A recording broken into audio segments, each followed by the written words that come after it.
Gracias por continuar con nosotros en este espacio de expansión en ADN 40. Soy Alberto Bello, director editorial de Grupo Expansión, y vamos a hablar de aeropuertos. Y ya sé que estamos hartos de aeropuertos, de que si se cerró Texcoco se abre este otro de Santa Lucía, pero lo cierto es que tuvimos oportunidad de visitar las instalaciones y pues nos llevamos más de una sorpresa. Está con nosotros Diana Zavala, editora de obras, que es el espacio que en Expansión dedicamos a los temas de construcción, infraestructura. Y Diana, pues lo que vimos es que sí hay un proyecto en marcha y que el proyecto incluso puede superar al actual aeropuerto de la Ciudad de México. Como saben, la idea es que haya 3 aeropuertos: Ciudad de México, Toluca y Felipe Ángeles. Pero este que vimos, pues el proyecto va mucho más allá de lo que habíamos pensado, ¿verdad, Diana? Así es, Alberto. Muchas gracias por la invitación. Sí, la oportunidad que tuvimos de visitar al aeropuerto nos mostró que se está materializando esta obra a pesar de todos los obstáculos que hubo al inicio del proyecto. Al 12 de octubre, la Sedena, quien está a cargo de la construcción, reportó un avance de más del 36%. Todavía faltan aproximadamente 500 días para que se concluya. Sin embargo, sabemos que esta primera parte de los cimientos y rascar el suelo para hacer las pistas es la más tardada. Entonces, vemos que avanza este proyecto. Promete, como tú bien decías, solucionar este congestionamiento que se vive en el Aeropuerto Internacional de la Ciudad de México, que en el 2019 reportó 50 millones de pasajeros.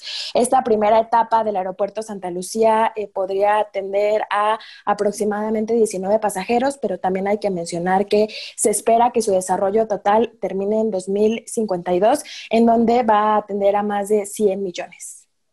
Sí, es impresionante porque la idea original es que iba a ser un aeropuerto chiquito, que, o sea, hay mucha gente que no es consciente que sí va a tener vuelos internacionales, que incluso va a recibir estos superaviones que tienen tantos pasajeros. Lo primero que te pregunto es, ¿cómo va el tema financiero, o sea, de costos?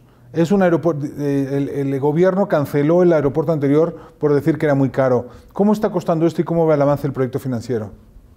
Claro, este aeropuerto es mucho más económico que el de Texcoco. El costo total va a ser de 79,000 millones de pesos más o menos, mientras que el nuevo aeropuerto internacional de la Ciudad de México sobrepasaba los 305,000 millones. El avance va más o menos a la par, un poco más alto que este 36%, debido a que pues, los insumos que se utilizan en esta parte de la construcción son más caros. Sin embargo, no ha habido hasta este momento sobrecostos. El último presupuesto que reportó la Secretaría de Hacienda fue un poco recortado a lo que se tenía programado este año, y el general Gustavo Vallejo, con el que tuvimos oportunidad de hablar anteriormente, nos comentó que va todo de acuerdo a su plan de trabajo.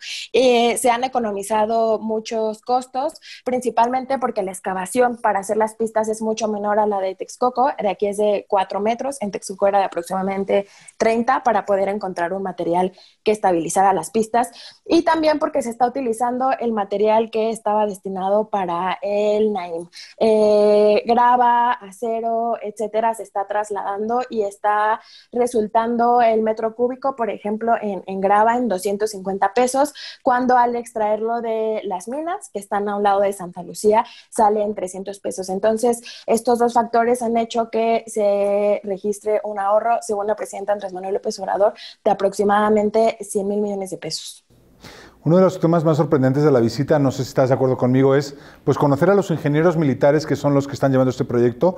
La razón que exponen es que, dado que el aeropuerto de la Ciudad de México está en un tema de saturación y que pues evidentemente eso trae riesgos de seguridad y riesgos económicos, el ejército se ocupa de este tema para resolver un problema pues que es una emergencia, ¿no?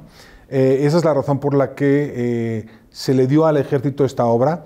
Pero es muy sorprendente ver, pues, primero yo no he visto una obra así de limpia en mi vida, y luego pues, el general Ricardo Vallejo, que es el que está al frente de todo el proyecto, la verdad es que es una persona que trae mucha trayectoria, fue el director de la Escuela de Ingenieros Militares, ha estado en todo tipo de proyectos y en todo tipo de gobiernos.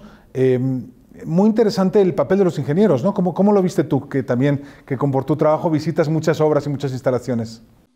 Así es, Alberto. La verdad es que es bastante impresionante la manera en la que trabaja la Sedena, muy organizada, muy milimétrica, como un reloj. En esta ocasión, por la premura del proyecto, están llevándolo a cabo en fases para que todo se lleve de manera simultánea. En frentes, Ajá, ¿no? en frentes, para que, digo, también en fases en cuanto a administración, desahogo de Exacto. amparos, etcétera, todo al mismo tiempo, pero aún así, a pesar de que podría sonar esto muy caótico, la verdad es que la Sedena lo está resolviendo bien. Como tú comentas, cuando tuvimos oportunidad de visitar la obra, nos dimos cuenta de que estas fracciones en las que se divide están súper bien organizadas, cada uno tiene el material que le corresponde para llevar a cabo su obra, cada uno también mide de manera independiente el avance de su proyecto, y sí, no han habido realmente contratiempos porque además blindaron todos sus procesos para que, por ejemplo, en el caso de insumos, no hubiera problemas si algún proveedor dejaba de darles material porque tienen a 4 más contratados. Entonces, sí, es impresionante esta rapidez con la que lo están construyendo, para la que necesitan una organización muy estricta y así evitar retrasos y que se pueda inaugurar en el 2022 este aeropuerto. Aunque Texcoco no hay ninguna denuncia presentada por ningún caso de corrupción, pero digamos que el gobierno sí dijo que era un caso de corrupción, aunque no hay denuncias ni hay ningún caso. ¿Cómo se está resolviendo ese tema en esta obra? Porque evidentemente el ejército pues está al frente, pero está subcontratando todo tipo de empresas, pues de proveedores para resolver los temas de la construcción. Sí, en este tipo de casos, la Sedena legalmente tiene derecho a contratar de manera directa a los proveedores. Han elegido a los más grandes e importantes del país. Por ejemplo, en el cemento tenemos a Cemex, Fortaleza, Cruz Azul, Holcim, para garantizar que tengan la capacidad de brindar todo el material necesario.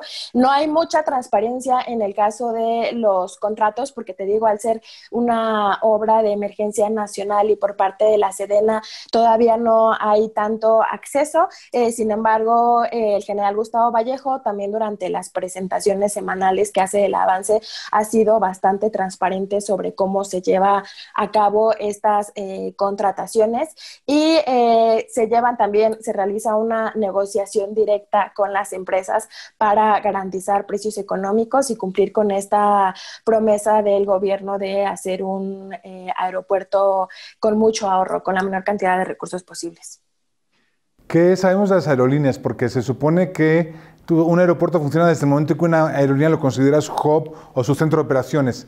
¿Qué sabemos de las negociaciones con las aerolíneas? Claro. En este sentido, la verdad es que han estado bastante herméticas. Al ser también un tema político, no han querido lanzarse de manera directa. Tenemos conocimiento que algunas, principalmente las pequeñas, han visitado las instalaciones y no ha habido ninguna queja pública acerca del desacuerdo. También por la naturaleza del proyecto se espera que sean Interjet, Viva Aerobús, Volaris, estas aerolíneas con rutas más cortas, las que comiencen a operar en el aeropuerto, y ya con base en cómo se desarrolle su funcionamiento se podrán ir sumando algunas más, pero sí, hasta el momento ha habido mucho hermetismo en ese aspecto, porque todavía no se llevan el 50% del proyecto, entonces apenas se está checando todo con base en los estudios previos que se realizaron y en lo que se puede ver en la construcción.